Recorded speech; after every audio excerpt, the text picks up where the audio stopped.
11 exactly on the clock. Happy New Year, you guys! It's 2025.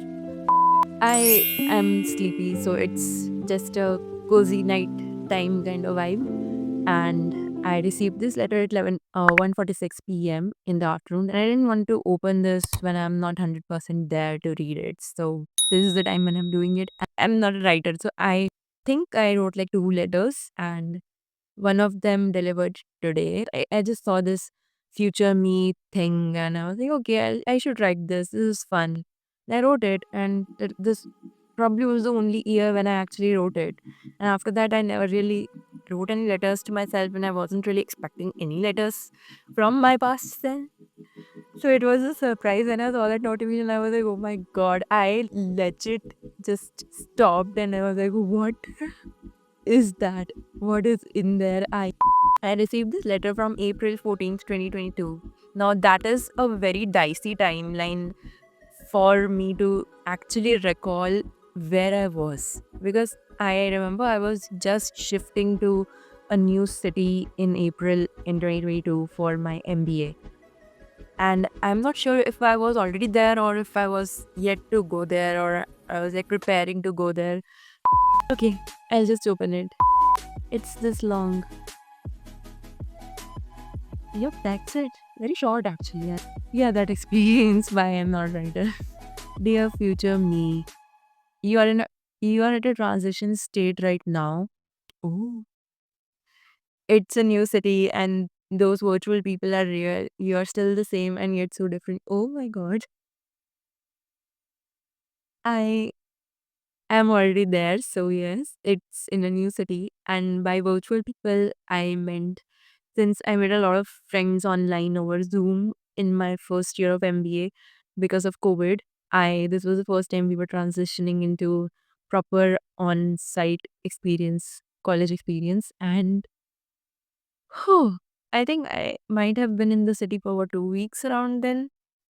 Maybe if I don't know, you opened up to the idea of partying. Oh God, he remember dancing on the chair in the club. Oh my God. Okay, I've used that clip in my reels and not in a good way. I look back at those dancing on the chair or partying kind of phase as something that was still something developing in me. I was still trying to figure myself out, try to live everything that I've seen on the internet people do and enjoy. And I just wanted to do all of those things and I did it. And I later realized this was in April. I was still a newbie in Mumbai, but after like 2, 3 months, I realized that that's not for me. It looks cool on the internet, but it's just not for me. I know that dancing on the chair in the club was on my bucket list before I went there. So it before I went to Mumbai. So yeah, I did that. I was excited about that. The struggles are different now.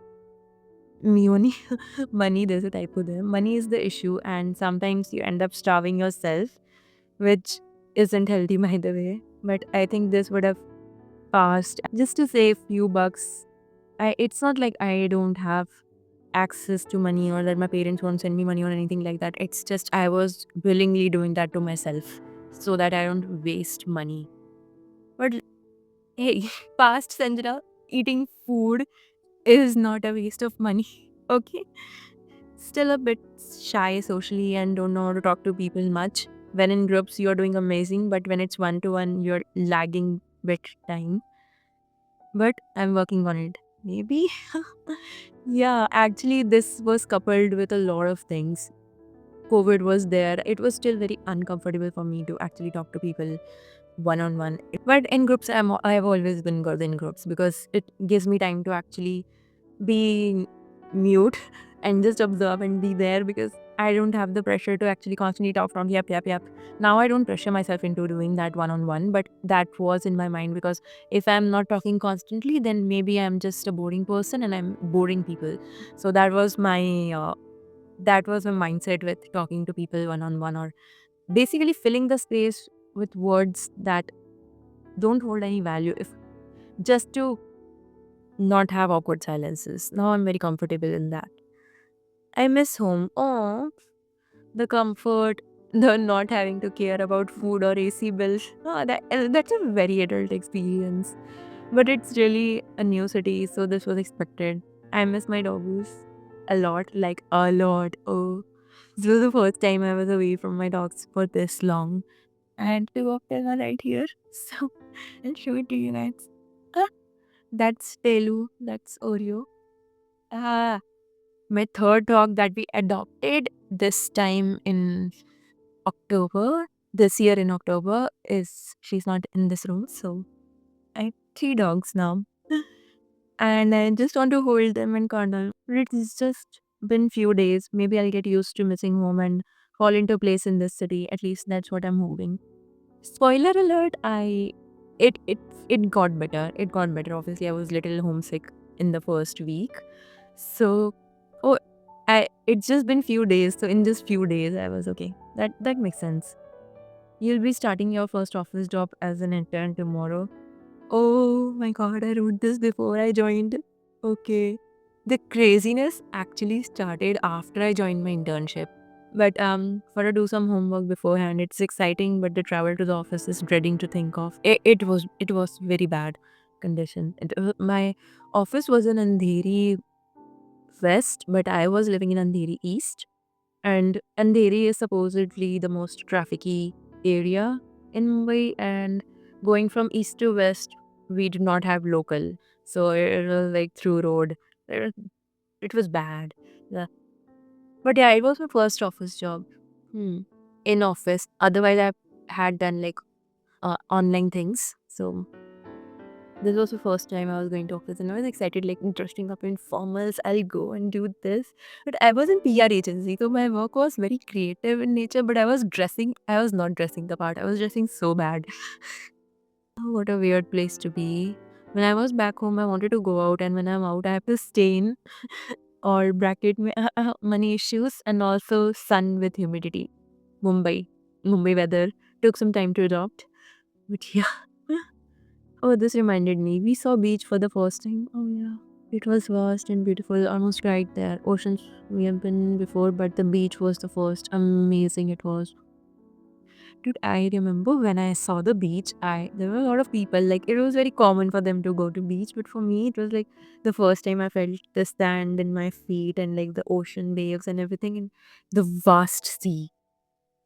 It just combined with the actual sand, it was overwhelming and I almost teared up. One of the friends saw me and I was like, but it's so beautiful. I just started crying. Oh my god.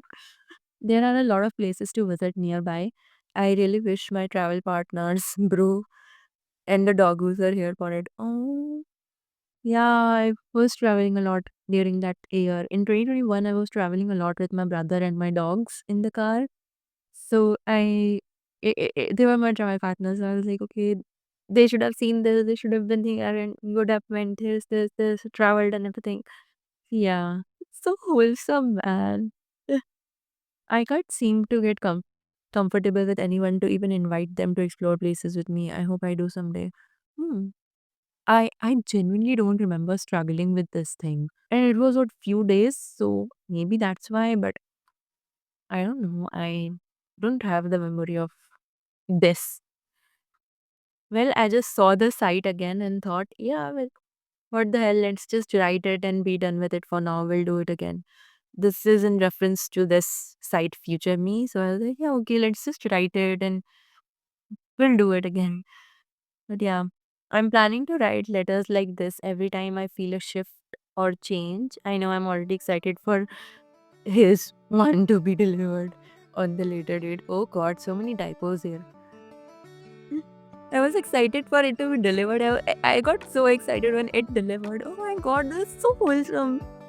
Oh, can't imagine what path I'll be at then. Hopefully, it will be filled with people I can call close. I still have close ones, but not as close as back home. True. Yes, I do have people I call very close to me, and they are in different parts of this country now.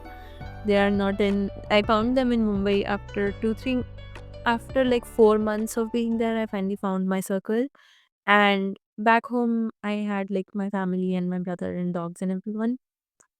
And now all of us, after we graduated, we are in different parts of the country with our jobs and everything. So, oh my god, this was so wholesome. I thought I would cry.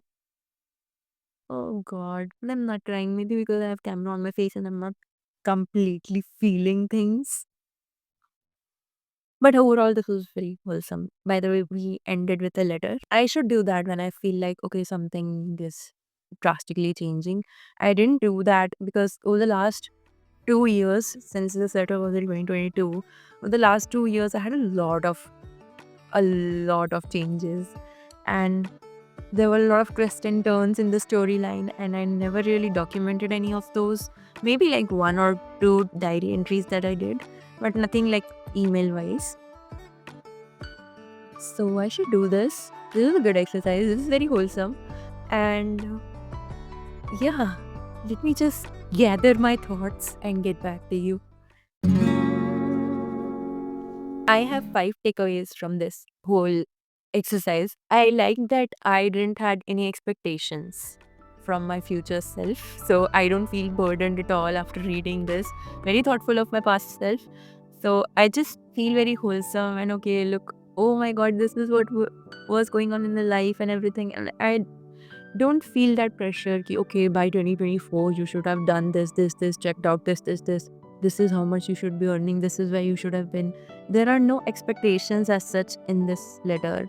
It's just a present check-in from back then. Genuinely feel like how far I have come or what I have done or what I have been through or all those things. It just was very nostalgic and wholesome, and it gave me a lot of perspective to things. Number two is it feels like a little kid is telling me about her experience navigating this newness around her and how she's like genuinely excited, especially after she has one of her biggest dream come true. Number three, how my growth has always been a work in progress.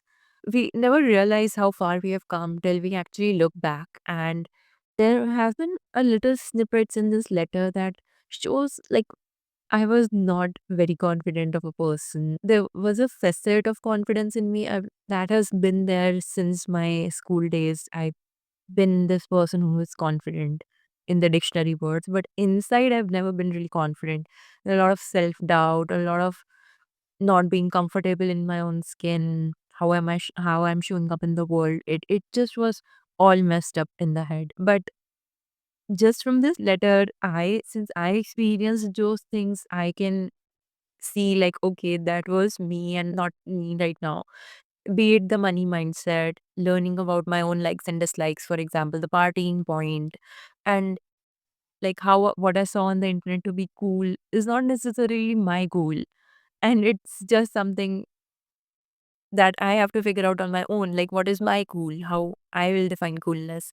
Then working on finding my tribe, like how I showed hesitance in asking people to come and explore places with me, which honestly, just 1 month later, I went on the trek and I made friends and I had a craziest experience in that trek. It just was, it's a whole video in itself. And I found my people who do treks, for example.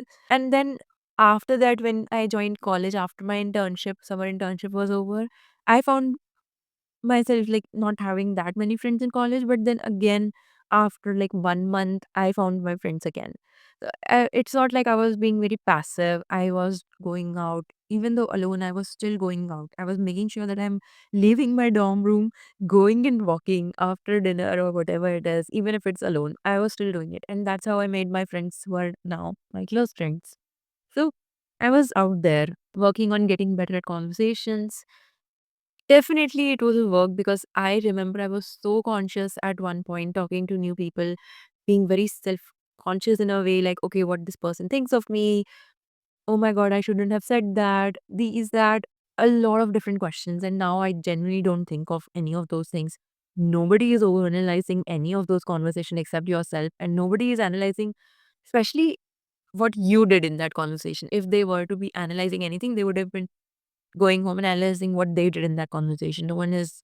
doing that to you. You are not the main character of their lives. So it just, there's nothing to be self-conscious of. And I know that now, but it was something that I did struggle with at one point in life, clearly. And then confidence and so much more. These little snippets within the letter gave me a perspective that, okay, I've grown so much, and it's not like I just grew and it just happened. It's active work that I did, be it talking, be it mindset related to money, mindset related to self consciousness, be it trying to make new friends in a new city. It's just, I was actively seeking and doing the work. Number 4, this letter made me realize that dreams do come true, and that I made my then dream come true. And it's just adds to the bucket of my confidence. Like, okay, I did that. And that if dreams do come true, it's not necessarily very comfortable or exciting as one might believe. I did face a lot of initial resistance with anything. If you do anything new, you will feel that initial resistance. And dreams generally is something that we aim for, and we are not that person yet, so it feels uncomfortable when we actually achieve that. But it's that good kind of uncomfortable. It's like stepping out of your comfort zone kind of uncomfortable.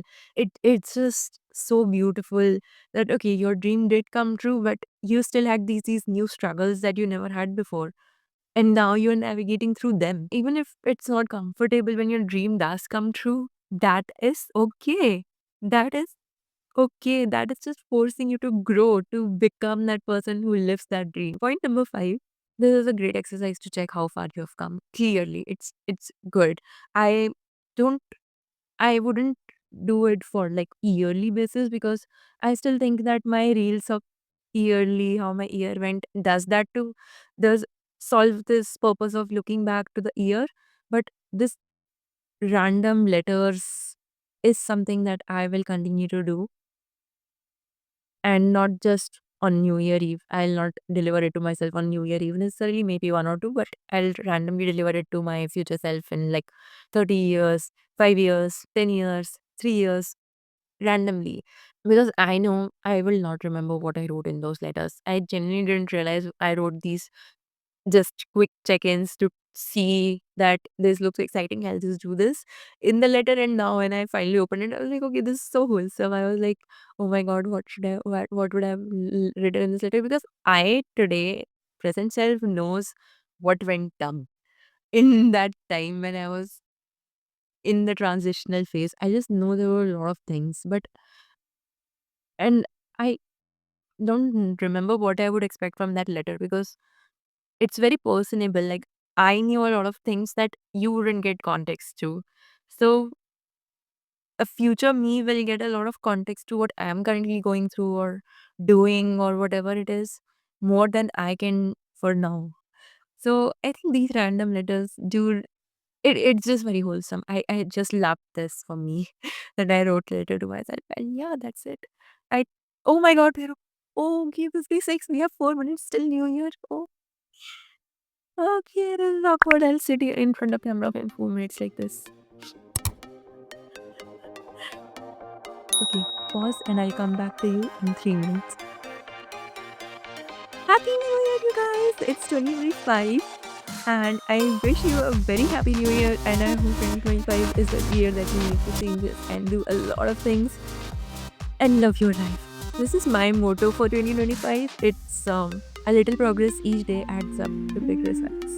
So 2025 is all about getting shit done. For me, I hope you have a goal set as well. And I wish you all the best. And you'll be watching this video in 2025. So I hope it's going nicely for you. Bye.